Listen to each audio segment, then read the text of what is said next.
Je vous ai promis des noms. Le premier qui entre en lice, vous allez l'entendre et vous en entendrez bien d'autres. Cela va être un moment où le peuple congolais, vous, amis téléspectateurs, amis internautes, nous devons réfléchir. Jusqu'à quand l'homme politique congolais sera-t-il en même temps homme politique et businessman ou opérateur économique?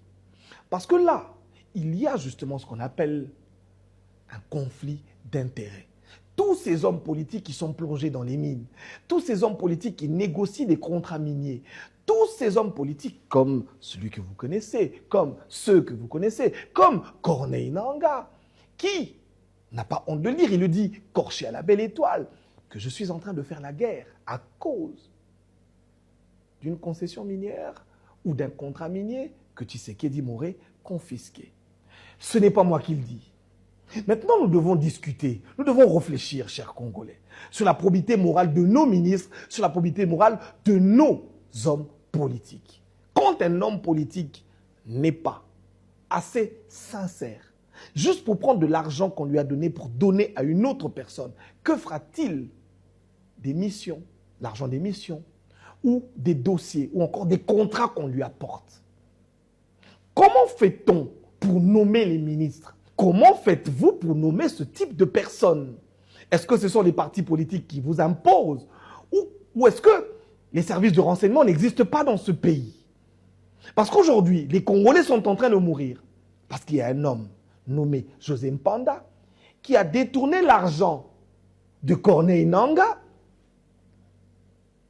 Lui, pensant qu'il a donné l'argent à ses partenaires, mais l'argent est resté dans les poches de son collaborateur. Et comment même José Mpanda peut aujourd'hui trouver le sommeil?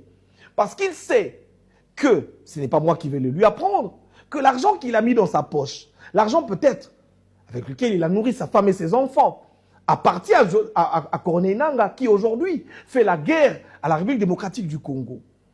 Mais comment dormez-vous, vous les hommes politiques congolais, quand vous savez que vous avez parmi les membres de votre gouvernement Jean-Pierre Bemba? Comment dormez-vous quand vous savez qu'à l'Est, il y a quelqu'un qui tue, il y a quelqu'un qui fait la guerre à la République? Cet homme est un rebelle parce que dans sa tête, Tshisekedi lui aurait confisqué un carré minier ou une concession minière ou un contrat minier, pendant que il y a parmi vous des ministres qui savent que Tshisekedi n'a jamais détourné, mais que c'est eux qui ont détourné l'argent, qui ont détourné les contrats. Dites-moi, comment vivez-vous avec vos femmes et vos enfants quand maintenant vous me regardez à la télévision? Je suis en train de vous le dire, vous savez que vous êtes vous là, vous avez pris l'argent. À cause de cet argent, les femmes, les enfants meurent, sont violés. Et vous êtes là, et vous vivez. Et vous ne vous empoisonnez même pas. C'est un peu comme si il y a un souci. Et les dimanches, on va vous voir dans les églises, en train de prier. Vous priez quel Dieu?